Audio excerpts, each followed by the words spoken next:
안녕하세요. 법무법인 성지파트너스입니다. 오늘은 미성년자 의제강간죄에 대해서 알아보겠습니다. 성매매를 할 목적으로 트위터, 랜덤 채팅 어플을 사용하였던 A씨. 돈을 더 주면 교복을 입고 성행위를 해준다는 B양의 글을 읽고 연락하였습니다. 실제로 만났을 때 B양이 생각보다 어려 보여 망설여졌지만 대가를 지불하고 성관계를 가졌습니다. 그리고 헤어질 때 B양의 나이를 물었는데요. B양은 16살이라고 고백하였습니다. 당시 A씨는 걸리면 미성년자 성매매로 처벌받을 수 있겠다고 생각하였습니다. 하지만 경찰 조사를 받게 되었을 때 A씨는 강간으로 처벌받을 것이라는 사실을 알고 놀랐습니다. 16세 미만인 자와의 성관계는 무조건 강간죄에 준하여 처벌됩니다. A씨에게 적용된 혐의는 미성년자 의제강간죄입니다. 일반적으로 미성년자는 만 19세 미만입니다.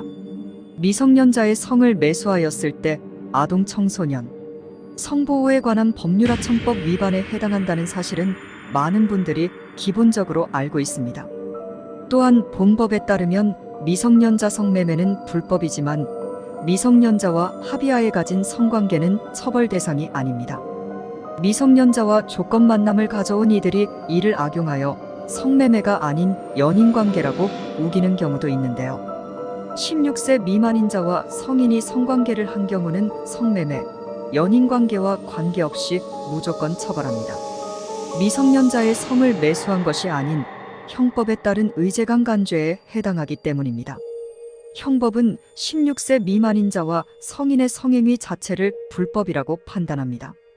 인용 형법 제305조 미성년자에 대한 감은 추행, 13세 이상 16세 미만의 사람에 대하여 간음 또는 추행을 한 19세 이상의 자는 강간, 유사강간, 강제추행 등 예에 의합니다. 따라서 트위터, 채팅 등에서 만난 미성년자가 16세 미만이었다면 이유불문하고 강간, 강제추행, 유사강간죄에 준하는 처벌이 이루어질 위기에 처한 것입니다. 이때 미성년자가 성관계에 동의하였다며 강간이 아니라고 주장하지 않도록 주의하십시오. 변호인의 조언에 따라 행동하여야 합니다. 미성년자 의제강간죄 혐의를 받게 되었을 때 본인이 어떠한 상황에 처하였는지 확실히 인지하여야 할 필요가 있는데요. 트위터 채팅을 하였을 당시 상대방의 나이를 알지 못하였고 실제로 만났을 때 미성년자의 외관이 성숙하여 나이를 오인하기에 충분한 상황이었다면 적극적인 법적 대응을 필요로 합니다. 그러나 상대방이 16세 미만이라는 사실을 인지할 수 있는 정황이 있었음에도 거짓 진술을 한다면 그 사실이 드러났을 때 가중처벌이 이루어집니다. 또한 미성년자가 나이를 속였어도 외관이 미성숙하여 오인하기 어렵다고 보일 때도 해당 주장은 받아들여지지 않습니다. 따라서 미성년자와 만남 당시 나이를 알기 어려운 사정이 있어 미성년자 의제강간죄 혐의를 받는 것이 부당하다고 여겨진다면 법률 상담을 통하여 진술의 신빙성이 있다고 판단될지 확인해 보아야 합니다.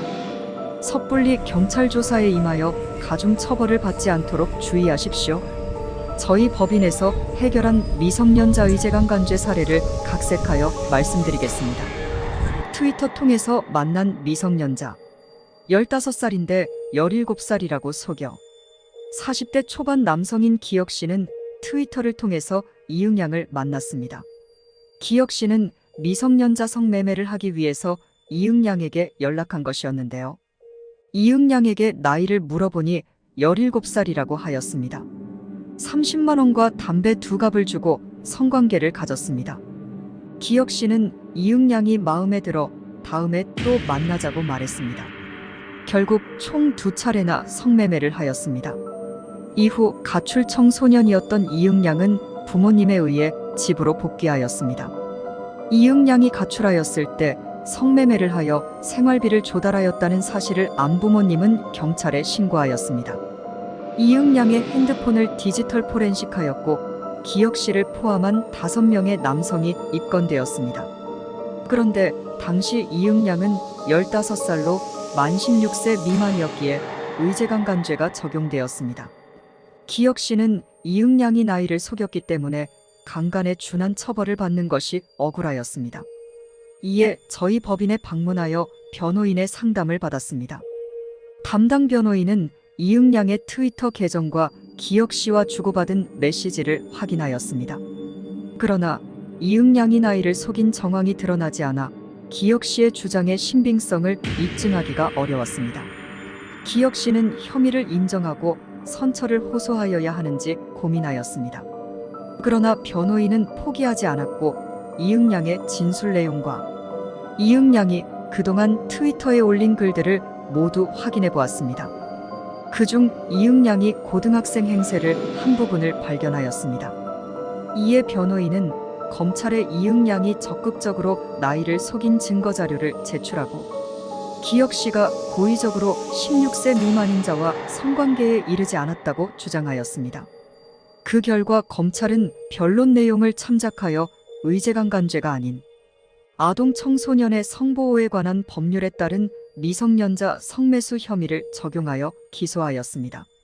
담당 변호인이 피해자 측과 합의를 성사하고 기혁 씨에게 유리한 정상으로 참작될 양형 자료를 제출하여 재판부는 2년간의 집행유예를 선고하였습니다.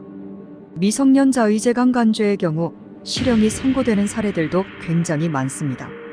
재판부는 나이가 어리고 미성숙한 미성년자를 성적인 대상으로 본다는 점에서 굉장히 비난 가능성이 크다고 보아 실형 선고가 불가피하다고 판단합니다. 경찰 조사 시 어떠한 진술을 해야 올바른 것인지 모르겠다면 법률 상담을 통하여 확인해 보시기를 바랍니다. 법무법인 성지 파트너스입니다.